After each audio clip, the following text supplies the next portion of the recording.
பணம்லாம் உங்களுக்கு கரெக்டாக வருதா? பணம்லாம் இங்கேருந்து கரெக்டாக வருதா? ஆ ஆ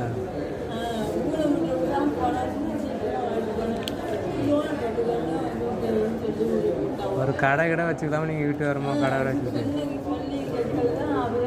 அந்த வேன் சரி போதுமான்னு சொல்லி இப்போ எல்லாமே அப்பா எல்லா சீட்டும் வாங்கி கலாச்சி எல்லா கிளாஸும் எடுத்து விட்டுட்டோம்.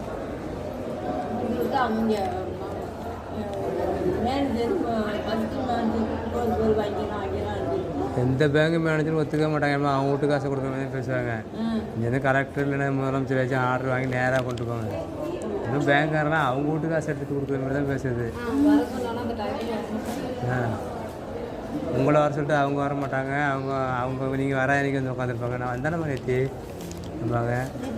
2 பேர் தான் நிற்பாங்க. வாடிக்கையாளர் கூட்டமாக இருக்குது நவருங்க மாமன்னு சொல்லுவாங்க. ஏன்னா விவசாய மக்கள்னால் அவ்வளோ இலக்காரம் உங்களுக்கு.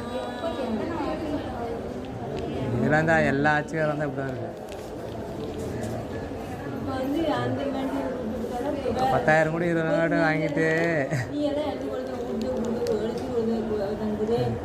பாவம் எத்தனை வாட்டி அலையிறா அப்படின்னு சொல்லிட்டு இந்த கடை லோன்னு அந்த கடைக்கு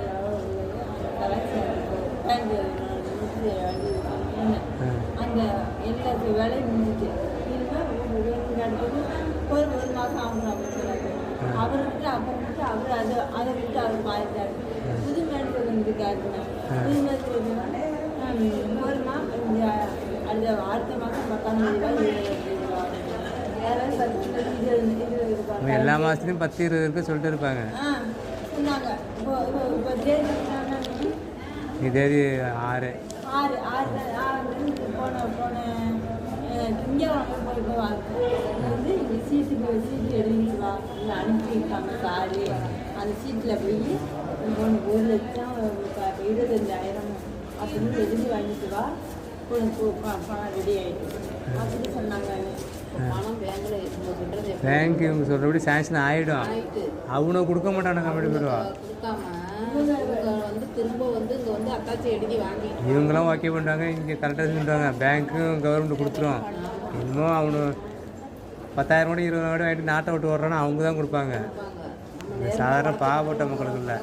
நாடு பாவப்பட்ட நாடு. ஆனால் வாழ வேண்டியவன் பணக்காரன் மட்டும் தான் நாட்டில். ஏழைக்கான நாட்டு.